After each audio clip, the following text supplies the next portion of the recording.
This game sucks.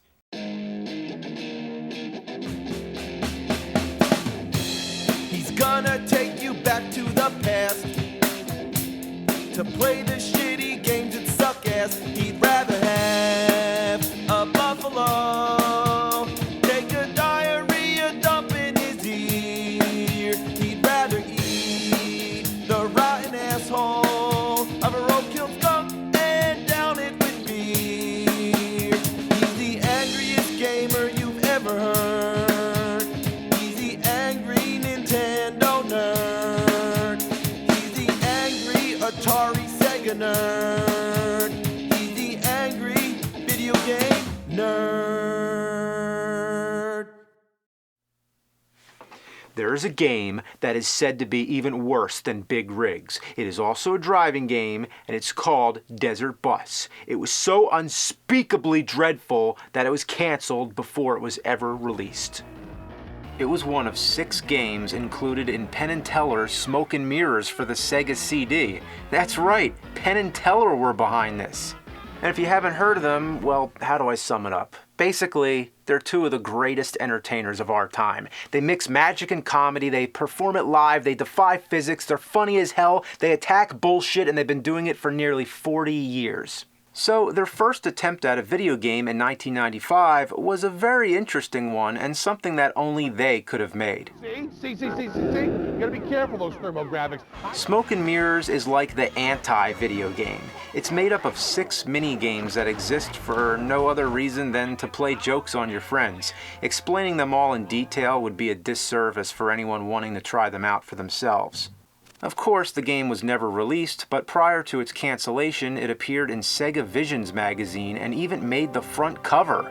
The true reason it was canceled was because the company, Absolute, went out of business. But like anything, the game found its way onto the internet and has been circulated, people have played it, and it's become sort of a cult hit. It's one of the strangest collections of games you might ever play. There's a traditional side-scroller where you actually play as Penn Teller themselves. It's insanely frustrating to figure out what you're supposed to do, but it's hilarious just for the idea that they made their in-game characters so useless. There's a part where an enemy magician is throwing straitjackets at you, and you have to bounce them back using an umbrella. Trying to hit this guy is just as much of a trick as anything Penn Teller have pulled off themselves. The straitjackets always bounce in the wrong direction. Oh, come on, that didn't count. Overall, the whole game is worth it just for the abundance of Penn Teller clips. Watching these guys, you can't go wrong. Death move, death move, death move, death move, death move, death move. Kill him! Kill him! Kill him! But then there's Desert Bus. How bad could it be? Let's find out. From Tucson, Arizona to Las Vegas, Nevada. Are we going to Las Vegas to see a Penn Teller show? I hope. Okay, I'm driving the bus.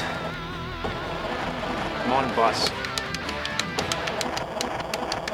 Come on, bus. Come on. Okay, slowly but surely, here we go.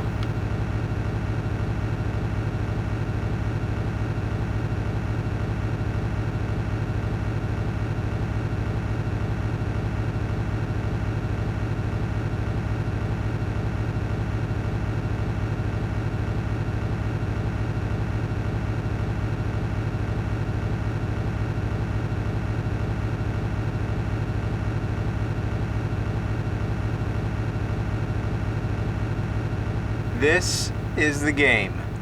You drive, drive, and drive. There is nothing out there except road and sand. Occasionally there's a rock or a sign, but that's it. There's no passengers to interact with, no music on the radio, nothing to keep you occupied. The road never turns, there's no other vehicles, there is absolutely nothing. You can open the door with the B button. Basically, it makes a sound effect. That's a little something you can do to entertain yourself. The bus can't go any faster than 45 miles per hour. I don't know why. Maybe Dennis Hopper has a bomb on it or something. So there's no hope of speeding up this test of human attention span. So how long is this trip? It's 360 miles to Las Vegas. At 45 miles per hour, that would mean 8 hours.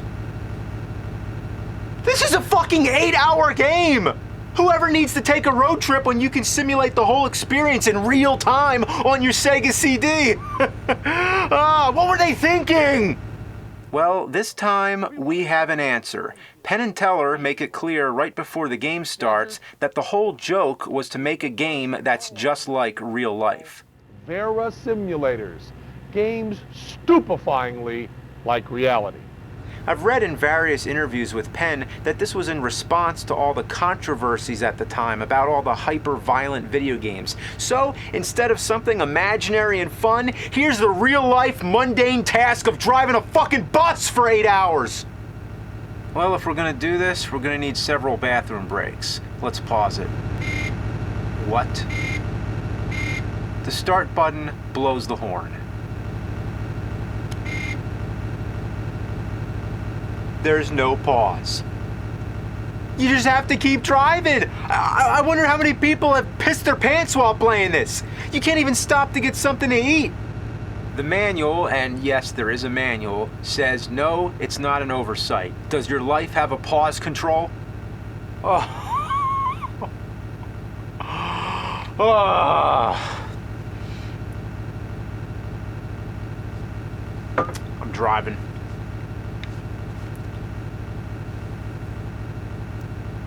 What happens at the end when you get to Las Vegas? Imagine if after the 8 hours you get to play casino games and have fun, and all of a sudden the game becomes awesome. Well, I looked into it. You want to know what happens? You get a point. A point. 1 fucking point!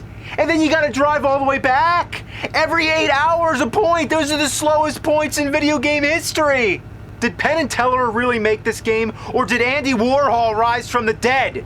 Yeah, you know the Andy Warhol film Empire? It's an 8-hour movie that's nothing but a shot of the Empire State Building. Yeah. Who could ever sit through this? Well, there was going to be prizes. Penn Teller were actually planning to have a desert bus contest. You send in your score, and the grand prize was a trip on an actual bus from Tucson to Las Vegas. But you'll get to see a show and have a 4-night stay at Bally's. That only begs the question, who has the high score in Desert Bus? Well, apparently, the highest you can get is 99, which would mean putting in 792 hours, or 33 days of continuous gameplay.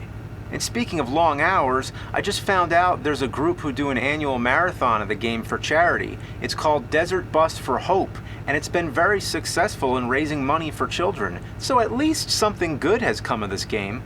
They must be some serious troopers. I can't sit through 10 minutes of this shit!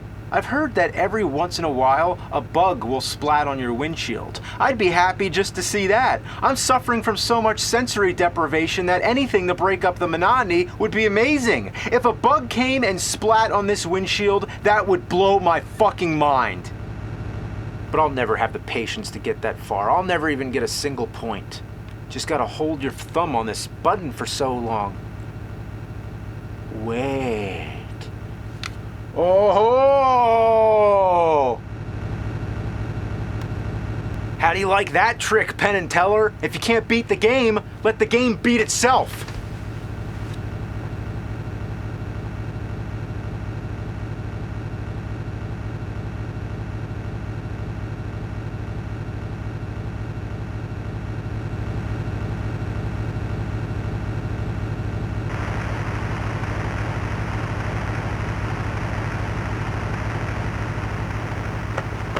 What? The fuck? It's stuck. The bus is stuck in the sand.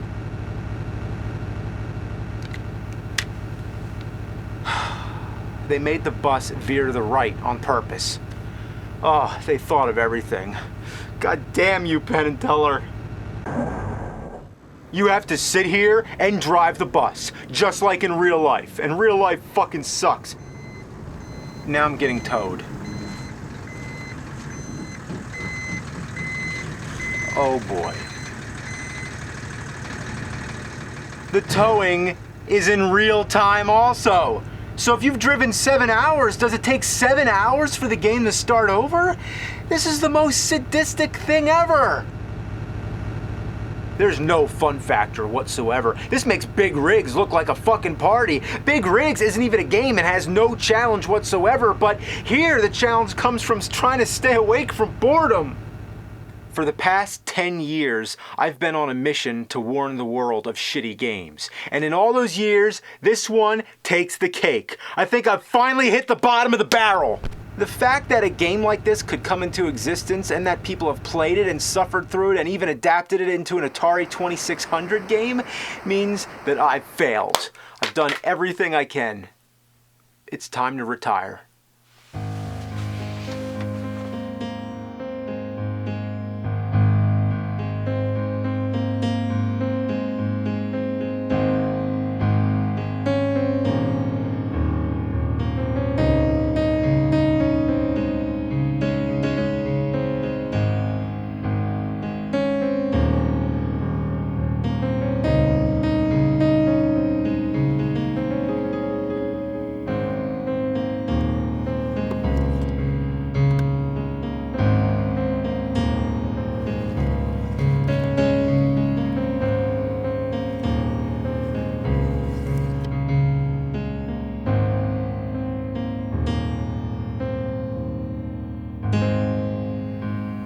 One more, for all time's sake.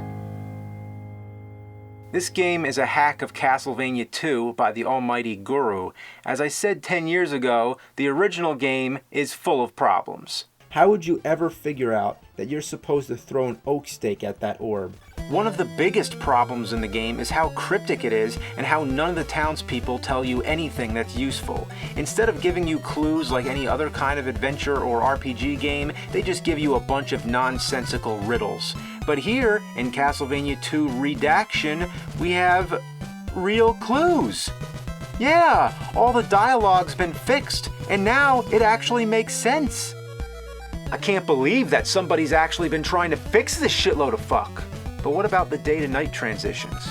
Why did they think that that would be a good idea and interrupt the gameplay? Did they think it would be more realistic? I mean, in real life, I don't have to stop in my tracks when the sun sets and a fucking box doesn't pop up in the air.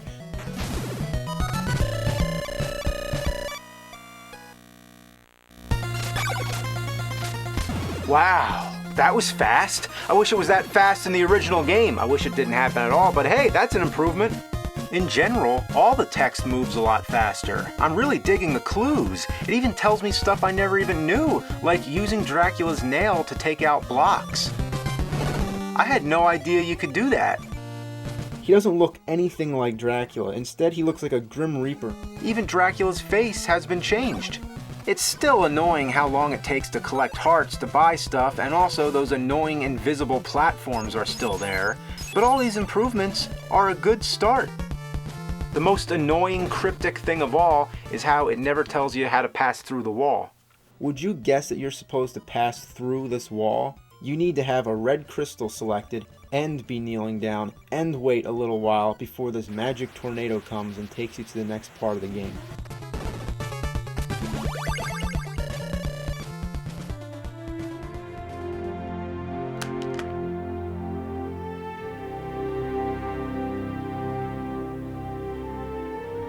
I've wanted to see that clue ever since I first played this. I've complained about it. Did my complaints ring a bell? Has the word of the nerd been heard? Have I contributed to how we look back at bad games? I've done it. It's not in vain. There is no retirement. The show must go on. I must continue reviewing shitty games because that's what the world needs. But where do I go from here?